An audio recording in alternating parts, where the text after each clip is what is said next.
인생, 산다는 건 책 한 페이지 넘겨 기대했던 반전의 드라마, 그 장면을 읽어내려가 안심의 숨을 쉬는 털털하지만 소중한 꿈과 소망의 동상, 설렘의 1막 끝나 또다시 살아봐야 할 2막, 3막의 부딪힘도 눈과 같이 조용히 쌓여 오래도록 남아있어 웃음으로 밟아주고 눈물로 녹여줘야 하는 나다움의 노래 불러야 할 사랑의 노래. 저는 바로 이것이 내 삶에 있어서 가장 큰 하나님이 나에게 주신 또한 유업이기도 하고 축복이라고 생각을 합니다.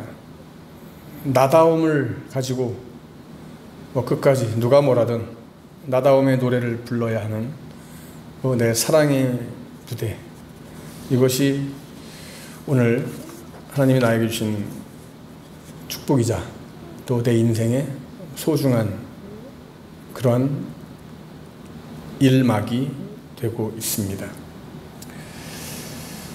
어떤 목사님이 지방에서 개척을 하시면서 교회 이름을 가나안 교회라고 이름을 줬어요. 가나안 교회라고 이름을 줬는데 얼마 있다가 이 목사님이 교회 이름을 1년 지나서 교회 이름을 바꿨어요. 왜 바꿨냐면은 이 주변의 사람들이 교회 이름이 가나안 교회인데 가나안 교회라고 안 하고 가난한 교회 자꾸만 그러더래요. 그래서 맨 처음에는 장난으로 그럴 수도 있겠다라고 생각을 했는데, 근데 여러분 사실은 믿지 않는 사람들은, 성경을 모르는 사람들은 가나안이 그 사람들이 잘 압니까? 모르죠. 익숙하지 않죠. 그러니까 가나안이라고 하는 발음이 잘 안 되고 그냥 가난한 교회 이렇게 얘기를 자꾸만 하는 겁니다. 그래서 가나안이라고 하는 단어는 일반 사람들에게 친숙하지 않아요. 그래서 가난한 교회라고 불러서 이거 안 되겠다. 그래서 목사님이 교회 이름을 바꿨다고 합니다. 우리가 성경에서 보면 여러분, 가나안은 얼마나 이게 너무나 하나님이 이스라엘 자손들에게 기업으로 주신 약속의 땅 아닙니까? 그죠? 우리가 가야 할 천국의 모형이기도 합니다, 가나안은. 그래서 놀라운 하나님의 약속, 축복의 약속인데 세상 사람들은 그 사실을 모르죠.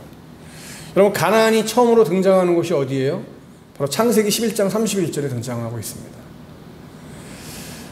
데라가 아들 아브라함과 또 하란의 아들 그 손자 롯과 그 자부 아브라함의 아내 사레를 데리고 갈대아 우르에서 떠나서 가나안 땅으로 가고자 했어요.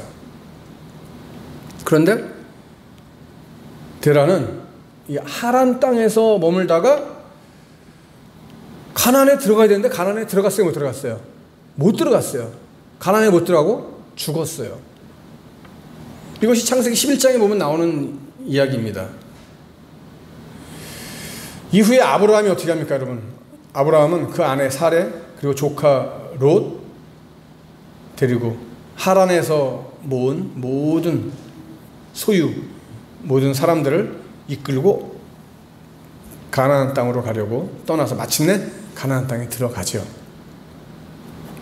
근데 아브라함이 하나님의 인도하심을 따라서 가나안 땅에 들어갔지만 이미 그 땅에는 누가 정착하고 있어요? 가나안 사람들이 정착하고 있잖아요. 아브라함의 가축의 이 목자 그리고 롯의 가축의 목자가 서로 다투었을 때도요, 그곳에는 이미 가나안 사람 그리고 브리스 사람이 그곳에 이미 자리 잡고 있었어요. 그럼에도 불구하고 하나님께서는 계속해서 가나안 땅을 아브라함의 자손에게 기업으로 주겠다라고 말씀하신단 말이에요. 특히 하나님께서 창세기 15장 16절 이하에서 아브라함의 자손이 드디어 몇 대 만에?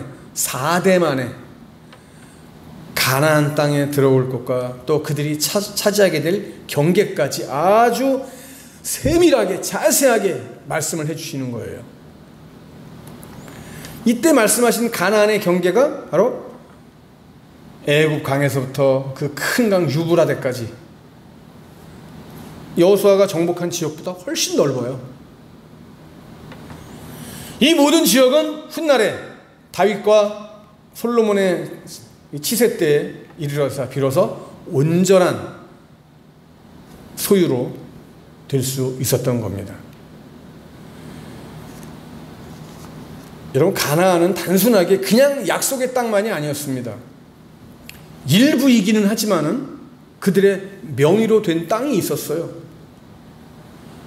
우리가 잘 알지, 여러분, 아브라함이 마므레, 곧 헤브론에 있는 막벨라 밭, 그리고 그 속에 있는 막벨라 동굴, 그죠? 막벨라 굴, 그 사방에 둘린 수목을 다 샀다라고 하는 기사가 창세기 23장에 보면은 기록해주고 있어요. 이후에 아브라함의 아내 사라, 그리고 또 아브라함과 이삭과 야곱은 바로 그 굴에, 막벨라 굴에 장사되잖아요. 또 야곱은 가나안 땅, 이 세겜성 앞에 있는 밭을 사고 그곳에 장막을 치기도 했습니다. 이것이 창세기도 33장에 나오는 또 기사 이야기예요.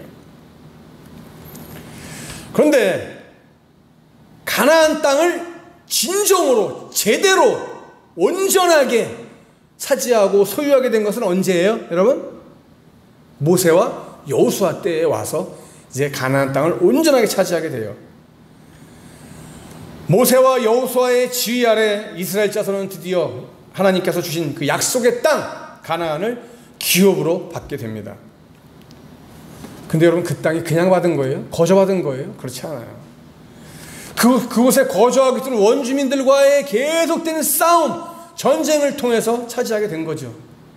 여러분, 오늘 본문 말씀은요, 이스라엘 자손이 이 가나안 땅을 얻기까지, 가나안 땅을 소유하기까지 누구와 전쟁을 했는가, 이걸 기록하고 있어요. 그 오늘 말씀을 보면 크게, 이 가나안 정복 전쟁은 크게 모세와 여호수아라고 하는 두 축, 이 두 부문으로 나뉠 수가 있어요. 그래서 이 두 가지를 오늘 이 여호수아 12장에서 기록해주고 있는 말씀이에요. 그 축, 첫 번째 축 누구예요? 모세. 모세는 요단 동편의 시혼과 옥의 땅을 정복하였다라고 하는 것이 핵심이에요. 여러분, 모세가 맨 처음에 가나안에 들어가기 위해서 에돔의 사신을 보내잖아요. 그죠? 왜 보내요? 우리가 가나안에 들어가야 되는데 니네 땅을 우리가 지나가야 된다. 그러니까 우리를 좀 통과하게 해달라. 우리 좀 통과하게 해줘. 사신을 보냈어요. 근데 허락해줘요, 안 해줘요? 안 해줘요. 안 되지, 못 가. 완강하게 거절을 합니다. 그 바람에 이스라엘 자손은 골로 지나가면 금방 가는데 어떻게 해요? 그 편안한 짧은 길을 두고 요단강 동편으로 삥 돌아서 가게 돼요. 그러니까 백성들이 이때 이제 투덜거리기 시작하는 거죠. 입이 이만큼 나오는 거예요. 그때 나타나는 사건이 뭐예요, 여러분? 또 그 가운데 하나가 백성들이 원명하고 불평하고 할 때 하나님이 무슨 뱀? 불뱀. 불뱀에게 물리게 하셨어요. 근데 어쨌든 이스라엘 백성들은 때문에 그들의 계획에도 없었던 요단 동편 땅을 이제 밟게 되는 거예요. 물론 이 요단 동편 땅을 통과해서 요단강에 이르기까지 이스라엘은 아모리의 두 왕, 이 두 왕과 전쟁을 치르는 것은 피할 수 없는 현실이었죠. 그 두 왕국의 왕은 바로 헤스본에 거하던 시혼, 그리고 아스타롯과 에드레이에 거하던 바산 왕 옥이에요. 이들은요, 전쟁에 아주 능한 사람들입니다. 한마디로 용사들이에요.